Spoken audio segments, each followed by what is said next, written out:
All right, let's just get right into it. If you're a salon owner, or even dreaming of becoming one, this is for you. And I want to start by just saying thank you. Seriously, you put so much on the line, your money, your time, your sanity, to create something beautiful. It's a huge risk, and this whole explainer is designed to help protect that dream.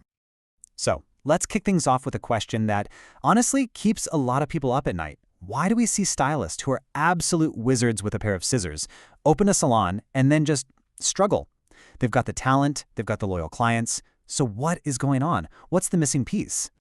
Well, believe it or not, the biggest reason is captured in this quote from way back. It's not about a lack of passion or skill, it's the lack of a plan. A real, honest-to-goodness business plan. Without that roadmap, you're just driving in the dark, and it's so easy to get lost. Okay, so first things first, we need to build that map. We're going to call it your salon's playbook.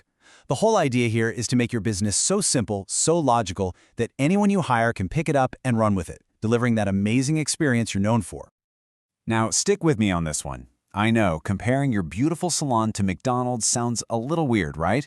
But think about it. Their magic isn't some 5-star burger. It's the promise that you'll get the exact same thing every single time. That consistency is what builds trust. Your salon's magic can be built on that same kind of reliable foundation. So what does this playbook actually look like? It's not some giant complicated manual. It's just writing down the key steps. How do we greet someone when they walk in the door? What are the non-negotiables in a consultation? How do we deliver the service? And, this one's huge, how do we wrap things up, get them rebooked, and suggest products that will actually help them? Suddenly, what's in your head becomes a standard for everyone. All right, part 2, mastering your leaky bucket. This is all about the numbers. And look, I get it, numbers can feel intimidating, but the subtitle here says it all. Know your numbers or they will know you. You've got to get in the driver's seat with your finances. To make this super simple, I want you to picture your salon as a bucket. The moment you open your doors, that bucket is full of potential, full of cash flow, but it's also riddled with holes. And every single expense you have is a leak, draining that water out. And what are these holes? Well, they're the usual suspects, right? You've got the big gushers like rent and payroll, but then you have all these other steady drips, your utilities, loan payments, booking software, your stock orders, and don't forget, you need to pay yourself too. Every one of these is a leak you have to manage. So with all that water leaking out, how do we keep the bucket full? Good news, it's simple. You only have 2 taps you can turn on. Just 2. The first is your services, the cuts, the colors, the treatments. The second is your retail, the products you sell. That's it. All your income flows from these 2 taps. And you know what? That pretty much boils your entire financial job down to this one simple mission. Your job as the owner is to find ways to slow down those leaks, manage your costs, and then figure out how to open up those 2 taps, services and retail, just a little bit wider every single day. That's the whole game. Okay, so you need some guide rails. How do you know if you're on the right track? Here's a number that is absolutely critical. Every stylist on your team should be bringing in about 3 to 4 times their wage in revenue. This isn't just some made-up number. It's a solid benchmark that tells you they're not just covering their own cost, they're actually helping the business grow. And here's the other side of that coin. Your total outgoings, all those leaks combined, should ideally be at or below 35% of your total sales. Why?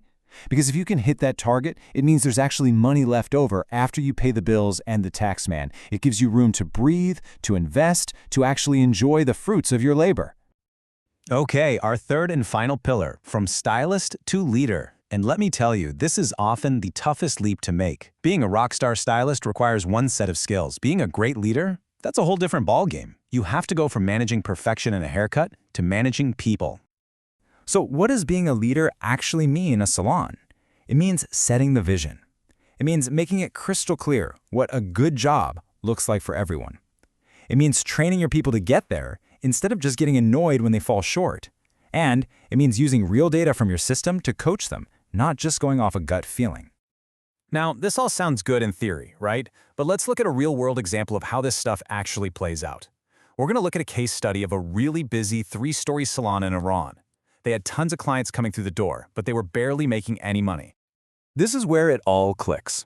So, the problem? Their costs were nearly 70% of their income. Yikes. And their stylists weren't even covering their own wages. The fix? They literally showed the team the leaky bucket concept.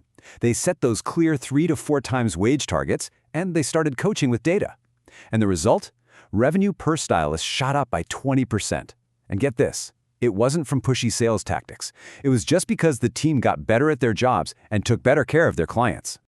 Whew. Okay, that's a ton of information, I know. It can feel a bit overwhelming. So the most important question is, where do you even start? Well, we've broken it down into a really simple, step-by-step action plan you can kick off like tomorrow.